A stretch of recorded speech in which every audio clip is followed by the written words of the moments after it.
Chief Minister. Thank you, Mr Deputy Speaker, and I rise to make my contribution to this bill. But before I get started on what I want to have to say, I want to just myth-bust some of the things that we've just heard from those from the other side.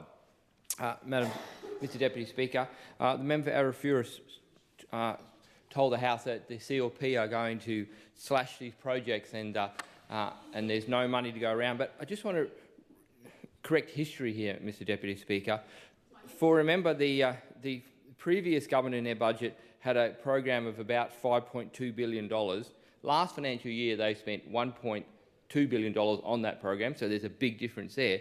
But, Mr Deputy Speaker, this financial year, those on the other side only put $315 million towards that overall budget program. So they had a program of $5 billion and then themselves only going to spend $315 million. $315 million to their program, which they say they were going to complete in the next year or so. So, Mr Deputy Speaker, I'm only a mere mechanic, but let me tell you, those maths just don't add up. There's no way those programs were going to be delivered, and they knew that, Mr Deputy Speaker. They knew that there was no way these programs, and he spoke about the health clinic and the lights, they knew that those programs were never going to be delivered, and yet they went out there, hand on their heart, and said yes, they were. And their own figures. Order. Leader of the Opposition. Everyone else has been heard in silence. Let the Deputy Chief Minister be heard in silence. Their own figures, $315 million. Mr Deputy Speaker, and let me tell you, that money is going for 3 projects already. It's already committed. So these things, these programs the other side are talking about, they knew they weren't going to be delivered. They were going to deliver the Mandora, the art gallery with no funding, which is going to another $8 million per year. That was committed to out of 315, and some money on some housing. So these programs that they are suggesting have been slashed were never ever funded by the previous government, and yet they went out there into their communities and said, yes, we're going to deliver that, and yet the figures show themselves they never were going to deliver. So the Chief Minister rightly said, yes, there was not enough money to go around, and that's true. That's a true statement. There is not enough money to go around because the previous Labor government put us in about $11 billion worth of debt. $11 billion worth of debt. So there is not enough money to go around. And these programs that this Labor government seemed to run out on press release after press release and promise the world, and they knew their own books, their own budget book, $315 million were never going to deliver. He spoke about the range of programs. We know, Mr Deputy Speaker, that they're funded by the Commonwealth and they do a job. They are available for grants. They can go and get applications for grants like everyone else does in the community, Mr Deputy Speaker. So their funding is federal, and if they need more funding, I suggest they perhaps go and talk to their counterparts in Canberra, the Albanese government, the Labor government in Canberra, to get that more funding. So when they talk about how they're not funded correctly, well, it's the Australian Labor Party. The Australian Labor Party who control their funding, Mr Deputy Speaker, and those on the other side have got a direct link to that. So I suggest that they go and talk to Albanese about getting those ranges, because they're the ones who've got the chequebook. The Australian Labor Party have got the chequebook. So if they say that there's not enough funding, they need to go to their counterparts and they pick up the phone and say, hey, this program needs some more funding. And yet, Mr Deputy Speaker, we know for 8 years they failed to do that. For 8 years, they failed to do that, Mr Deputy Speaker. So again, this is another classic example how the Labor government talk the talk, but they don't actually have anything behind it. There's no action behind it. Back to the $315 million for a $5 billion program. So again, Mr Deputy Speaker, you can go and do all this talking, but when you look at the facts, Mr Deputy Speaker, the facts speak for themselves, and clearly they were never going to deliver these programs, and these range of programs can be funded by the Australian Labor Party. Mr Deputy Speaker, the member for Johnson spoke about corrections. She failed to mention that those complaints have been going down since 2019. So they've been going on a downward trend, Mr Deputy Speaker. So you have to say that the corrections, and I want to shout out to all the corrections officers and the correction executive for doing a great job. And I know we've come into power in the last 9 months and made some major changes, but they've been operating behind the scenes for year in, year out, doing their job in a downward trend for those complaints. So again, a big shout out to the corrections executive. We know those complaints have been in a downward trend, and I congratulate them for that. Mr Deputy Speaker, another thing which we haven't heard from the other side about all the questions that weren't asked. And I think the member for Johnson did say about the questions behind the things and the questions in between and the questions that were and weren't asked. Well, there were no questions asked about Aboriginal affairs. No questions asked about Aboriginal affairs. And remember, Mr Deputy Speaker, estimates timing is run by the Labor Party and the crossbench. They get to pick and choose what questions get asked. They get to control the clock, and their own party got to ask or ran out of time to ask any questions about Aboriginal affairs, Northern Territory Fire and Emergency Services, housing construction, tourism, hospitality. Order, Mr. Speaker. Member for 𝙍𝙬𝙍𝙍. Standing Order 1, the Deputy Chief Minister is actually misleading. That housing construction was discussed at estimates by the Treasurer and by the Housing Minister. So I'll ask him to withdraw that false statement. Thank you, Member 𝙍𝙬𝙍𝙍. Deputy Chief Minister, continue, but just check your facts. Thank you. And Parks and Wildlife, Mr Deputy Speaker, DZ, they weren't asking any questions. So these hard-working public servants got out and did all the work, and yet the government had it all ready to go and made themselves available, and yet the Labor Party and the crossbench failed to ask questions about very important subjects. So, again, there was a whole range of questions asked from the opposition. They asked them twice in 3 months. And we did some research, and that estimated to cost the government, the taxpayer, the territory taxpayer, over $417,000 to answer those questions. And they did it twice. So, Mr Deputy Speaker, it seems to be, and even opposition, Labor find ways to waste taxpayers' money. Find ways in opposition to waste taxpayers' money. Mr Deputy Speaker, this budget is a disciplined and responsible, and it puts Territorians first. I congratulate the Treasurer and his team on doing the work, delivering a balanced, transparent budget that focuses on reducing crime, rebuilding the economy and restoring our lifestyle. This is what Territorians voted for, and this is what Territorians deserve. And, Mr Deputy Speaker, this is what Territorians are going to get with the government from this side. We are focused on reducing crime, rebuilding our economy and restoring our lifestyle. Madam Speaker, Mr Deputy Speaker, this is exactly opposite of what we inherited when we came in office.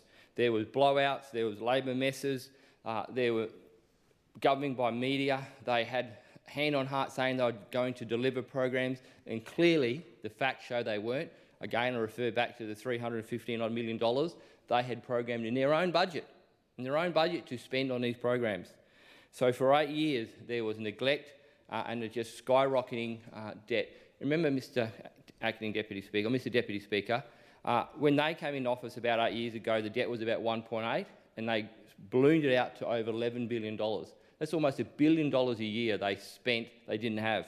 Imagine if that was your own home budget and you were spending more than you earn $1 billion a year.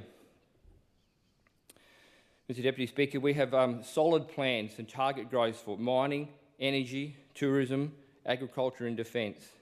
They are going to be our key pillars to rebuilding the economy. We're backing regional jobs, we're backing regional development, and we're backing the business and economic growth.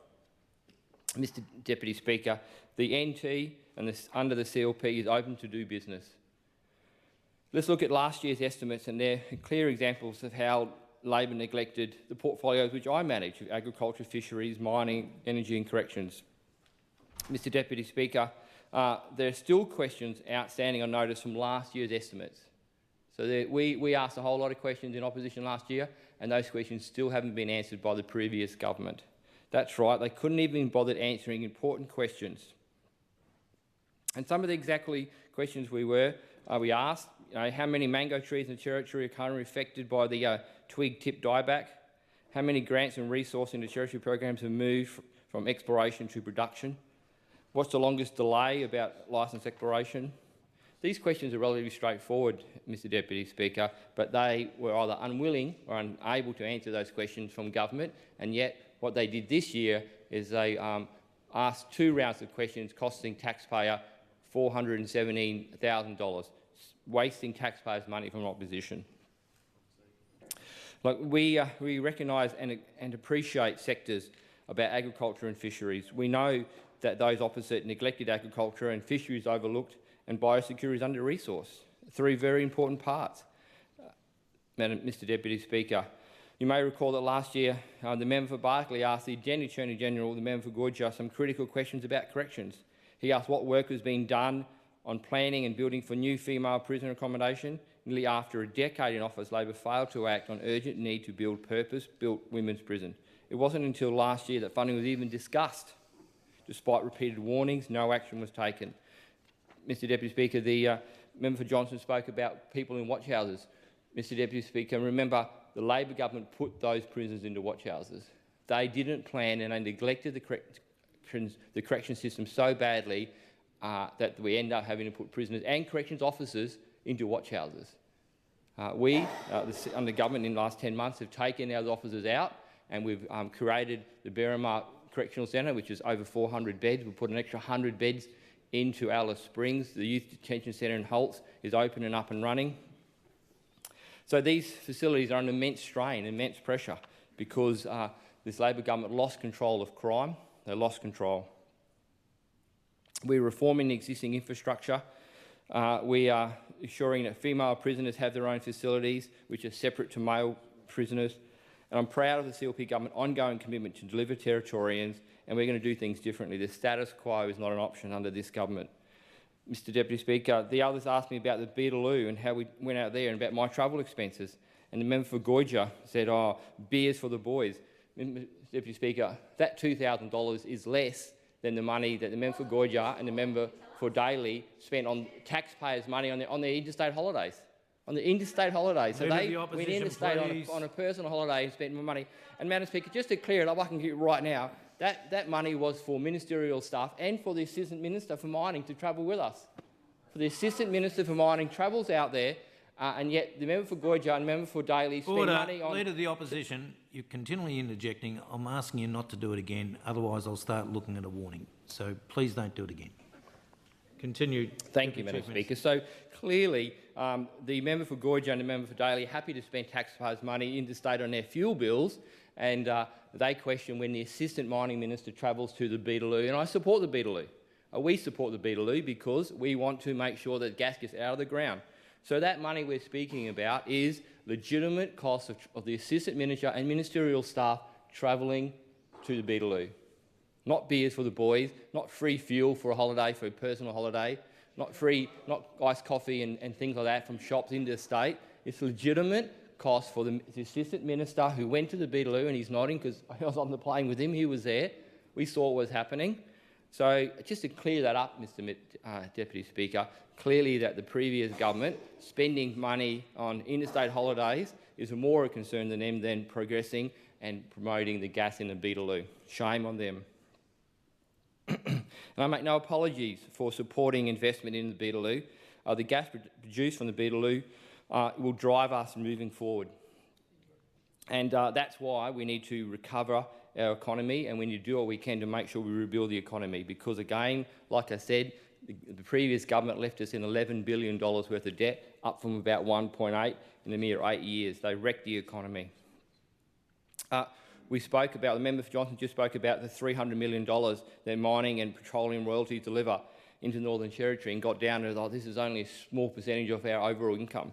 But Mr Deputy Speaker, what they forgot to recognise is the contribution that is overlooked and much larger economic impact.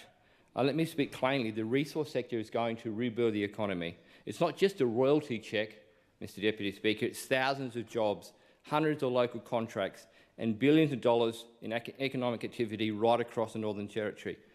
Mr Deputy Speaker, had those on the other side actually bothered to ask the relevant questions, they would have discovered that the mining and petroleum sector spent $500 million in exploration in the Northern Territory in 2024 alone.